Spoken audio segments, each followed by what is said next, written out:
Thank you, Glenn. Thank you, choir. That was fun.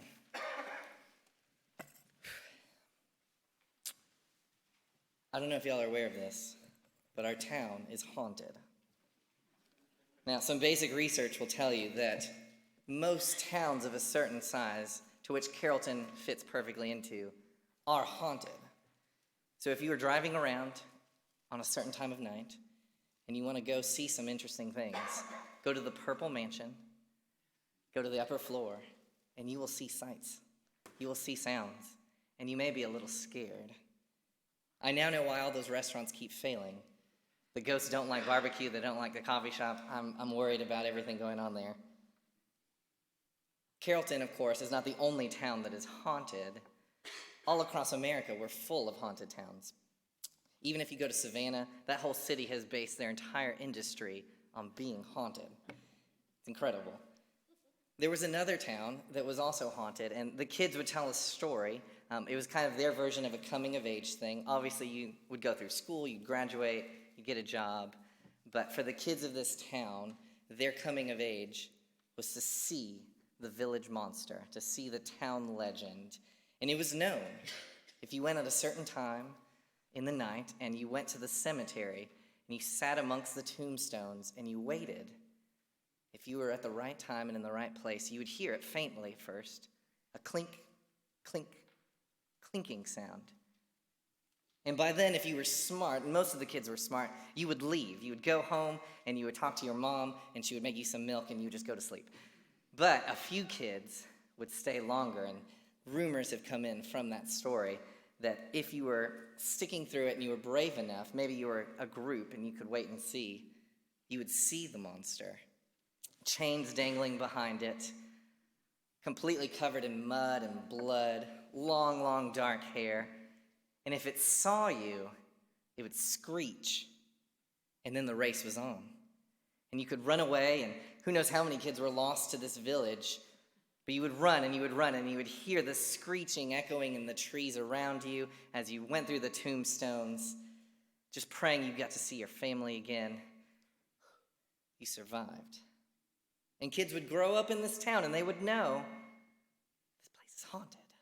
And you would go to the cemetery, obviously in the daytime, for funerals and stuff. But in the nighttime, it belonged to the village monster. And I think it's interesting. These people grow up, they know the story, they know the legends. And one day someone says, hey, you have to come to the cemetery. Something has happened. The obvious thing is that the monster has finally taken someone. We found them. Let's go check it out. And so the people rush over. They rush to see. And they see a monster sitting there talking to some Jewish guy. And they are terrified. And verse 14 says they come from the country and from the city, and they come to see what happened. And they see Jesus and the demon-possessed man, and he is clothed, sitting there in his right mind, and they are afraid. And what always gets me with this story is that, it's cool having a village monster. It's fun to tell the scary stories. But the scariest thing for them was Jesus. They were terrified of him, so scared that in the next few verses, they actually beg him to leave, to get out of here. We don't want to see you ever again. This is the guy who beat the local legend, who beat the big bad monster and flipped his whole life around. And it turns out this demon that afflicted them was just a guy. Jesus was powerful, and he brought change. Big, big change. And the people of this town didn't want anything to do with that. They were afraid. I kind of get it. Change is scary. We don't like it. We don't want it. And yet it happens all around us all of the time. We live in a sea of change. As individuals and as a church, how do we deal with change? How do we survive the changes that are constantly hitting us on either side? In our scriptures today, I believe that Jesus has 3 things to teach us about navigating change well. And the first one, which to me is the most difficult, is that Jesus asks us to trust him. verse 13 says that Jesus gave them permission. These 6,000 demons, these massive horde, this legion of otherworldly beings, asked Jesus for permission to go into the pigs. In the middle of all of this, Jesus is in control. He never breaks a sweat. He never looks worried. He's never saying, oh gosh, golly gosh, what do I do next? He is cool, calm, and collected. The demonic spirits, if you read it carefully, they are in a panic the whole time. The village people are obviously out of their minds. The disciples are silent. And Jesus is just there, changing things. Everyone is upset because they don't have control. They have no semblance of order of what they can do in this situation. There's this possessed guy, and they don't know what to do, and they thought they had him in a cage, and Jesus has destroyed all of that. And so their reaction is fear. They beg Jesus, please, please, please, leave our town, leave us alone. You've already killed a bunch of pigs. Please, please go. And I say, instead of fear, when Jesus enters into a situation, enters into our lives, our reaction should be peace and gratitude. That no matter what, Jesus is in control, and he is not scared of the big changes. He is not flustered. He is not worried. He's not wringing his hands. He's got this. When I was in seminary, as most seminarians do, I picked up a hobby to let stress off and just survive. Unlike most seminarians, I decided to do martial arts. A friend of mine and I did it. We did Brazilian Jiu-Jitsu, if you know what it is. It's a form of grappling, kind of like wrestling. Very tough, very on the ground. Great stress reliever if you're just really sick of being dressed up and studying theology all day. And what would happen is that the black belts would fight the white belts, and we would just lose constantly. It was very embarrassing to just get beaten up every day. But the reason was that you would learn faster, and it was safer for the black belts to fight white belts because they could handle whatever weird stuff we did trying to win. And I remember two guys who were in the black belt class, and they enjoyed it. Most of the black belts, they did it as a training thing, but these two guys enjoyed beating up on white belts. That's how they did it. They just loved it. I have a whole story about getting my neck cracked both ways by one guy. It was very painful. But our sensei, who was in his late 20s at the most, would always challenge them before and after they fought with us.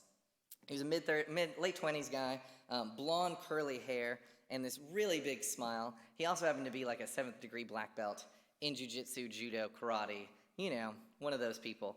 And they would spar, and he would fight these two guys who were, of course, also black belts, excellent fighters, big, big guys.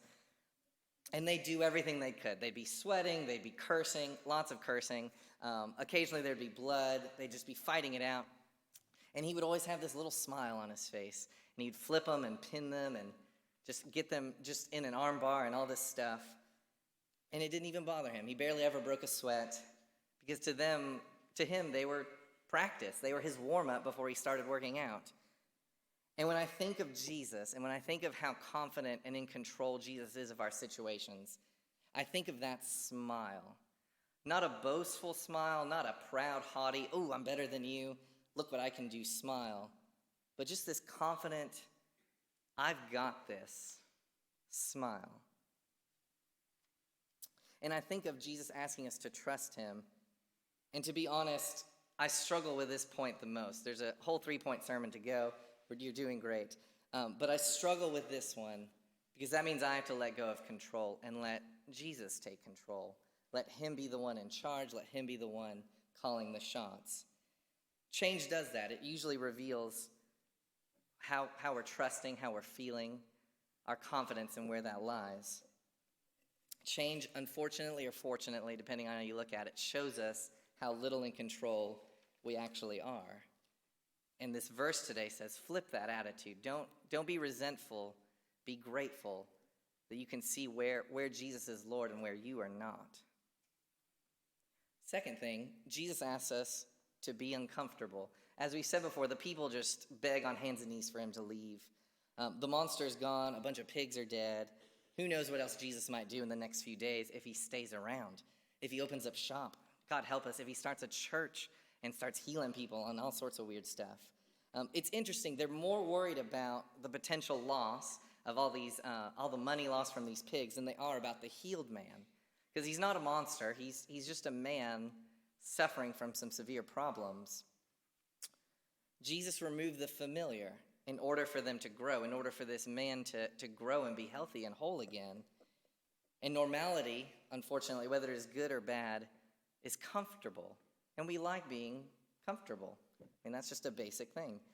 Unfortunately or fortunately, to change, to grow in the direction Jesus has designed for us, will make us uncomfortable. We feel off balance almost. It is honestly no wonder that these people asked him to leave. Jesus had ruined their life. They could no longer brag about their town being the haunted town. They could no longer go out on dares. They could no longer say, well, at least life is not as bad as that guy. He had changed things, and he had upset the status quo. And even though that change was great, it made them deeply uncomfortable. And so I ask us today to learn from these people that we must be willing, in order to grow, in order to move beyond where we are, we must be willing to be uncomfortable, to not always be at rest, at peace, but to step out into the unknown, to stretch a little bit. Charles Darwin, of all people, had this to say about change. It is not the strongest of the species that survives, and it is not the most intelligent. It is the one who is the most adaptable to change. Jesus asks us to be uncomfortable. That is how good change happens, and we must be willing and open for that to be the case. So, we've been asked to trust. We've been asked to be uncomfortable. The third thing, and honestly a very difficult thing for us to do, is Jesus asks us to hear his messenger. If you read with me in verse 18, as Jesus is getting into the boat, the man who had been possessed with demons begged that he might be with him, and he did not permit him, but said to him, "Go home to your friends and tell them how much the Lord has done for you, and how he has had mercy on you." And he went away, and he began to proclaim in the Decapolis how much Jesus had done for him, and everyone marveled. I think it's important to note in this story that Jesus doesn't reject the demon-possessed man. We can read it that way. He says, "Oh, get away from me. You still kind of smell." He doesn't say that. He still lets him be a disciple. He just sends him on his own mission. He's not going to be one of the 12. He's not going to go with him to Jerusalem. This man has been sent to the Decapolis.